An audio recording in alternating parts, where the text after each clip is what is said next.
Okay, this is my brain. This is a recent MRI scan of my brain.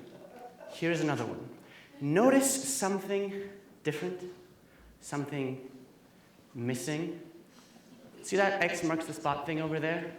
See that little bowl of vacuum on the left side or the right side? Okay, well, flashback. When I was a child, growing up, and yes, this is me, I used to suffer from these intense headaches. Now, these were not just normal pains for a child. These were excruciating and brutal. These migraines would be just like mind-boggling annoying, and they would come and go. You know, I had no warning of when they would hit. I would wake up in the middle of the night and I would be crying because of these aches in my head. And I used to feel that whenever I was in the pain-free time, I was lucky. That, you know, whenever I didn't have headaches, it was life's allowance, so to speak. But I had my attitude about it. Whenever I didn't have headaches, I think it was life's way of telling me, hey, Steph, today, no headaches. Go out, do stuff. So I did not know this at the time, but this attitude towards these pains was going to be the beginning of the greatest journey of my life. High school. Yes. When I was in high school, the pains got really worse, and they were coupled with a bunch of other symptoms. Lack of concentration,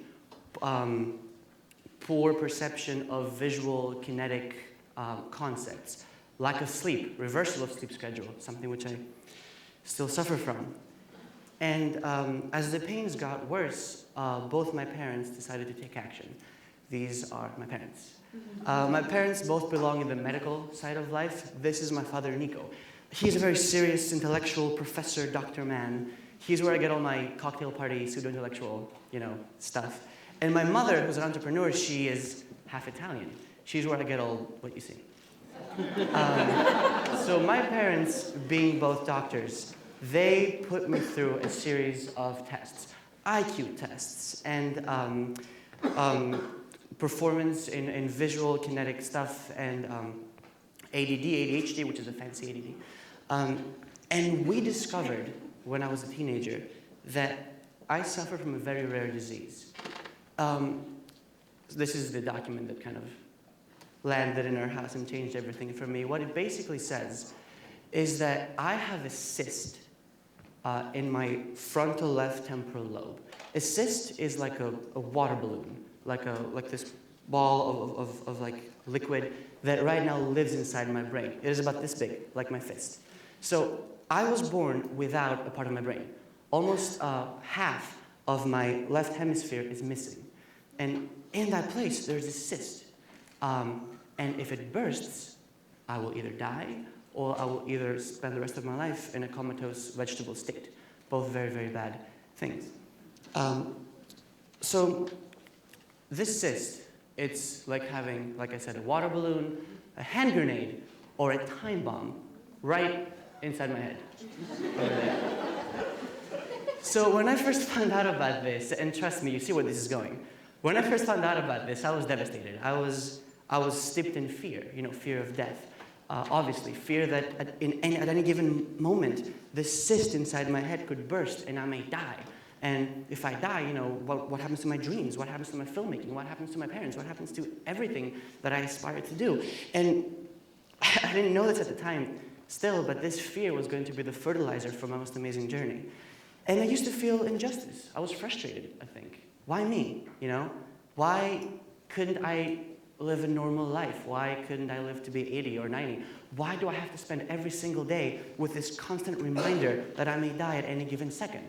That's why, I don't smoke, I don't drink, I don't do drugs. I avoid, going deep in the water. Anything that could have like pressure or induce brain swelling, I avoid, and it's what I can do. So, apart from the fear, let me just take a moment to explain some biological stuff to you. Bear with me. So this is the human brain, and this is like a good representation of what the hemispheres do. The left hemisphere, the one that I have messed up, is responsible for all the logical, mathematical, organizational stuff. Like I said, this side of my brain is almost half gone, so I don't do well in those things. And I perceive the world in a very limited way. See, I'm stupider than all of you when it comes to logic and math and space and time and all those things. I perceive the world differently. So for example, you might say 1 + 1 = 2, right? I don't have the physical capacity of understanding what that means. See, I know how to say it. I know 1 + 1 = 2, thank you. But I haven't really put it together. For me, 1 + 1 = 11 because, of course. Or L, or gamma. You know, I don't see how 1 and 1 could possibly fit into the shape of a 2. So if you show me a frog and then a second frog, I will not say, oh, 2 frogs. I will say, oh, cool, a frog. And then, you know, life goes on. Oh, cool, another frog. But I lack the cerebral capacity of understanding that 1 + 1 = 2. What that also means in a cognitive way is that I do not have the deductive skill.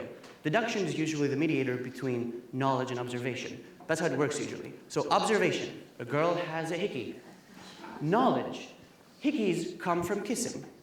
Deduction, this girl has been kissed.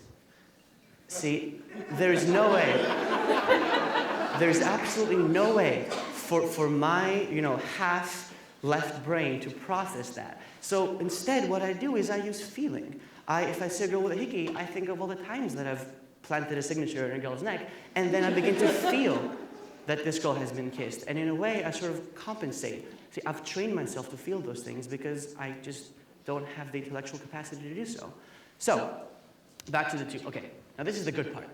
This other half of the brain, right there. This is the right hemisphere. This is the one that I have intact, and it functions perfectly. This is where creativity, language, intuition, instinct, love, music, this is all the good stuff. And this side of my brain overfunctions. It works so much that it sort of compensates for the other half. And so I perceive the world in this, you know, very colorful way, like, you know, pink meadows and flying ponies. And there's a lot of innocence there, but, you know, I was naturally conditioned to be that way. This is a photograph that a friend of mine took. I know it's really dark, but it's me, my hands reaching for the skies. My friend Ignatius used to say that my experience is the world of pure emotion, which I always liked. So an example of how I use my emotion to compensate for my logic. So let's say that I'm lost in the streets of Athens, which happens a lot. Usually, because of my predisposition with my left side of the brain, there's no way that I could navigate through the streets of Athens because I would get lost. So what I do is I create meaning for those streets. It helps if a certain street means something to me. See, I've been there. This is a street in Aina. See, I've had my heart broken in that street. So if I go back there, I will know exactly what turn to take and when and where. Because, not because I know it, because I feel it. So if I'm driving in Los Angeles and I know that I'm supposed to take a right turn somewhere and there's a bench there, I will create an association based on that bench. I will say, oh, what if there was an elephant on that bench? Well, Steph, that's strange. So whenever I see that bench again, I will feel the strangeness of the presence of the elephant that I sort of came up with. And then I'll remember that after the strangeness, I turned right, and I'll turn right again. So this has been my training phase in the journey, where I sort of learned how to train myself, how to compensate for the intellectual lack that I have. Now the real question is, how do I really feel about it? You know, I live with this constant threat of death, or better, or worse, of course. Like, what if I get amnesia, or what if like I can't walk, or who knows what's gonna happen if it bursts? And it's cool, you know, the way that I've like trained myself to like be functioning and stay afloat in a world of adults. But how do I feel? Well, the real answer to that is invincible. This is a photograph that a friend of mine made for me.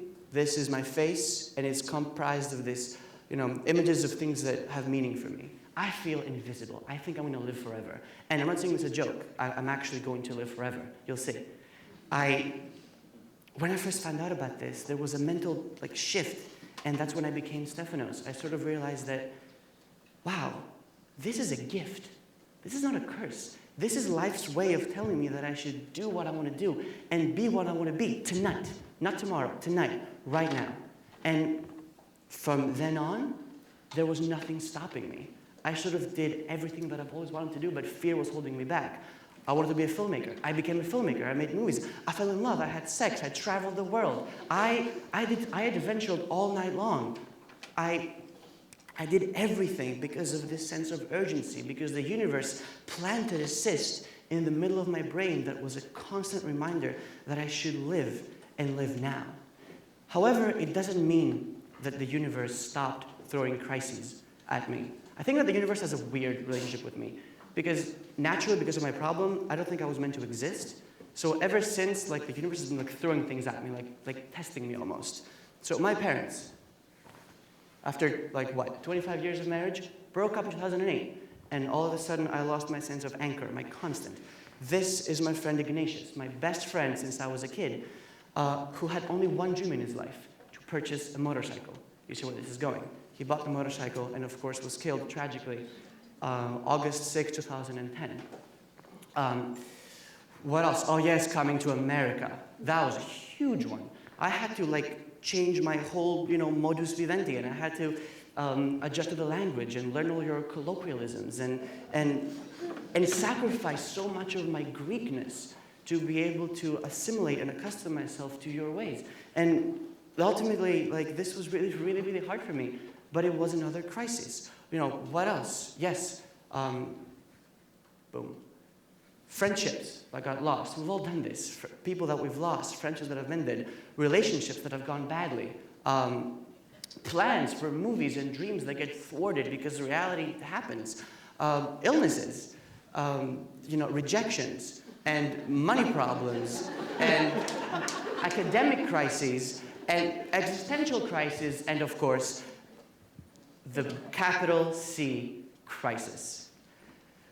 Okay, so the crisis affects me personally, and the universe has trained me so well with the word crisis that I have to know what to do with this, because Greece is going through a very interesting time right now, and I'm part of that.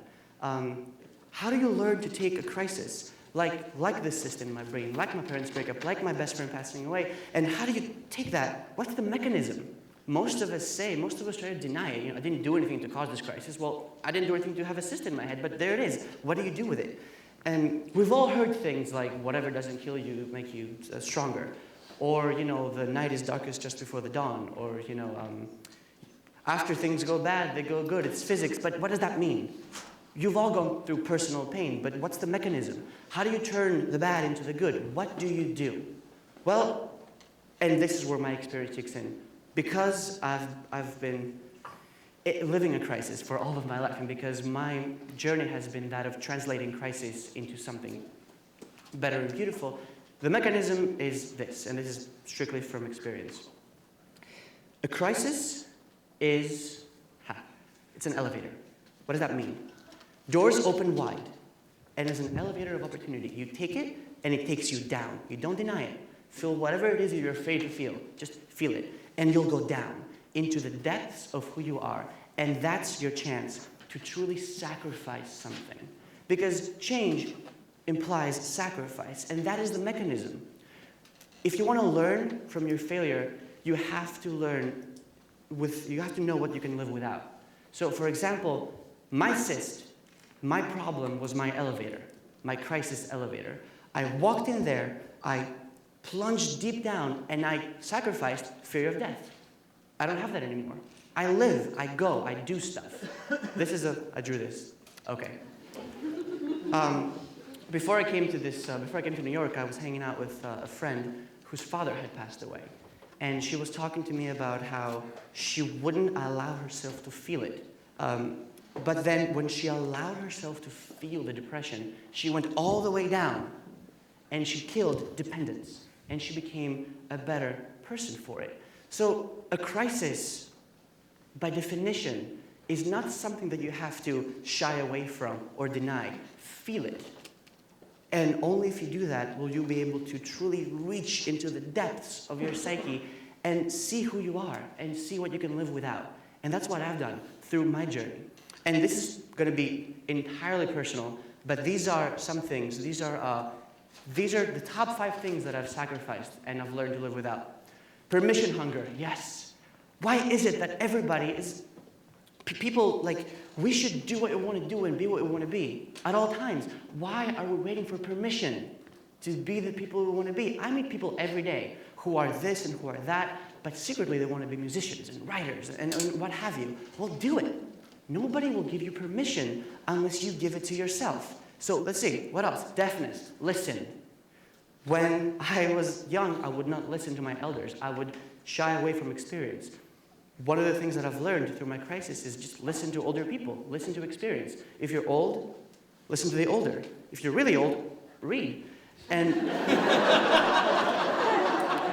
number 3, stuff. This is huge, and this is going to affect your life immensely if you just try to stop praising products and value objects. It's as simple as this. A scarf, a note, a necklace means more to me than an iPad or a car. This is something that I've learned mostly through the Greek crisis because, money is run short. And sometimes you think of a product as the means to an end. Oh, I'll buy an iPad and be happy. Forget the iPad, just be happy. Number 2, planning. Do not plan. Listen. The cause of all unhappiness, I think, in my life has been because I planned things. Now, I'm not saying don't have goals. I'm saying have dreams. But let things happen to you spontaneously. Go with the flow of the universe. It knows where it's taking you. I'm not saying just let go and be, but I'm saying that if you have a plan, if you have a set goal in your life, then you automatically exclude all the wonderful possibilities that might happen to you.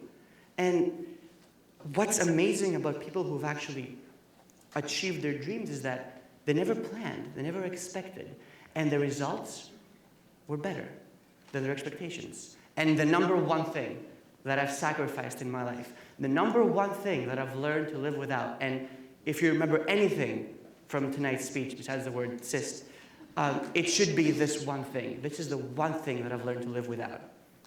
Jitter, okay? Panic, stress, anxiety, no. Breathe, chill, and relax. There's a word, and it's my favorite Greek word of all time, and at some point I'm going to make a t-shirt with that word, araxe. Okay?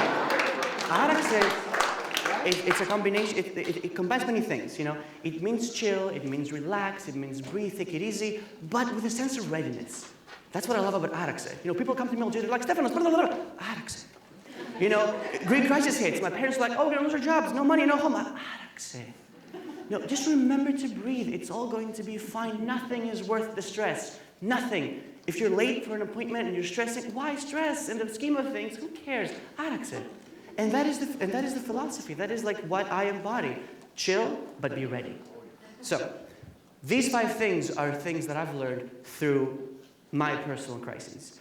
And I think that you've all gone through a lot of bad stuff in your life, and I think that if all of us, if on a national level, we take the elevator down and we find and see what's down there, this is our only opportunity to take it deep down, feel the crisis, and then if we sacrifice the things that make us unworthy of our past, we can truly be the people that we've been promised to be. We can earn a ticket to a country called forever. And so here I am, humbled before everything, and I'm asking you, I challenge you, I dare you to live forever. Thank you.